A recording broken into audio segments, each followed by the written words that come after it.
Rocky, आज आपने farm भरा एज एन इंडिपेंडेंट कैंडिडेट। 25 साल की बीजेपी के साथ जो आपका बंधन था वो आज जो है वो टूट चुका है। क्या ऐसी मजबूरी हुई कि आपको बगावत करनी पड़ी बीजेपी के खिलाफ?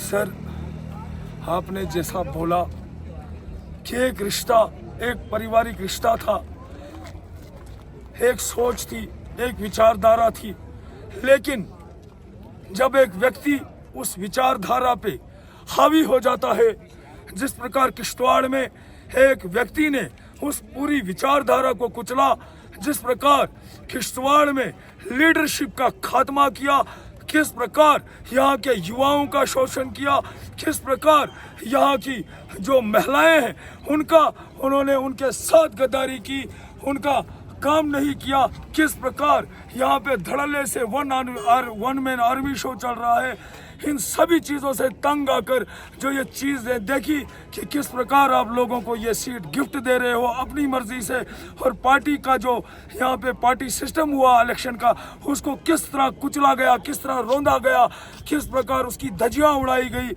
वो सब के सामने जग जाहिर है। ये सब चीज़ें देखे दिल और मन बहुत आहत हुआ, क्योंकि लोगों की एक इच्छा रहती है, क्योंकि किश्तवाड़ का जो एक समाज है, चाहे वो दोनों फिरके हैं, वो बड़ा एक इमोशनल समाज रहता है किश्तवाड़ में। आप इस समाज का एक जो मजाक बना रहे, जो इसके भावनाओं से खेल रहे हो, मैं आपको आपके माध्यम से उनको बोलना चाहता हूँ। नहीं, किनको?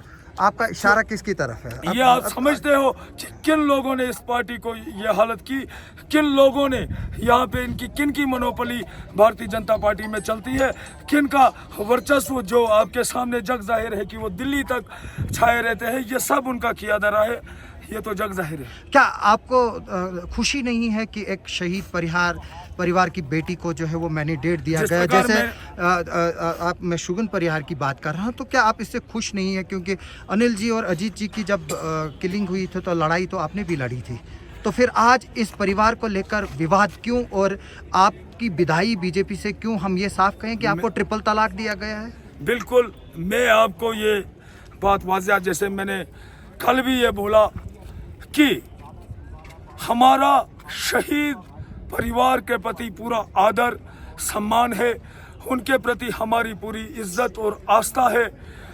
हम जब यहाँ नहीं थे तो पूरे किश्तवाड़ ने देखा कि किस प्रकार जब अनिल जी की किलिंग होती है, पूरा भाजपा, पूरा सिस्टम चौपट बैठा हुआ था। लेकिन जब मैं पार्डर से आया, मैंने लोगों को कहा कि हमारा एक आइडियल शहीद हुआ है, जिन्होंने हमें उंगली पकड़ के चलना सिखाया है, जिन्होंने हमें राजनीति में लाना है, उनकी शहादत के बाद भी आज किश्तवाड़ खामोश है। उसके बाद चंद लड़के लेके, मैं सिर्फ 20 लड़के लेके मैंने डीसी ऑफिस बंद किया, हमने किश्तवाड़ बंद की कॉल दी। वो हमारा मान सम्मान उनके प्रति था। उनके पुत्र श्री अनिरुद्ध जी परिहार जो दुकान पे बैठा करते थे, जिनकी कोई सुध नहीं थी, उन्हें हमने अपनी टीम में उपाध्यक्ष रखा, वाइस प्रेसिडेंट रखा। हमने उनके प्रति, अनिल जी के प्रति जितना मान सम्मान हमें था, लेकिन हम बोलते हैं ये खोखला मान सम्मान दिखाना बंद करो। अगर उनको मान सम्मान देना था तो उनको पार्डर की सीट दी जानी चाहिए थी, जो बीजेपी के लिए सेफ सीट मानी जाती है।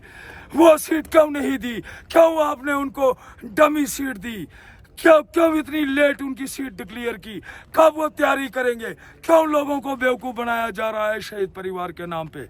इसलिए मैं आपको बता देना चाहूँगा, वो समझते होंगे कि वो पार्डर जाके बच जाएंगे, लेकिन मैं आपके सामने ये वादा करना चाहता हूँ, वो जहाँ जहाँ जाएंगे हम पीछे जाएंगे। जब तक हमको हरा के नहीं रहेंगे, हम भी चैन से सोएंगे नहीं। आपको क्या लगता है जो 2008 में अनिल जी के साथ हुआ था वही आपके साथ हुआ? जब अनिल जी बीजेपी के कैंडिडेट होते होते जो है उनको फिर विड्रा किया था और फिर वो पैंथर में चले गए थे, तो क्या आपको लगता है कि वैसा ही आज भी कुछ इतिहास दोहराया जा रहा है?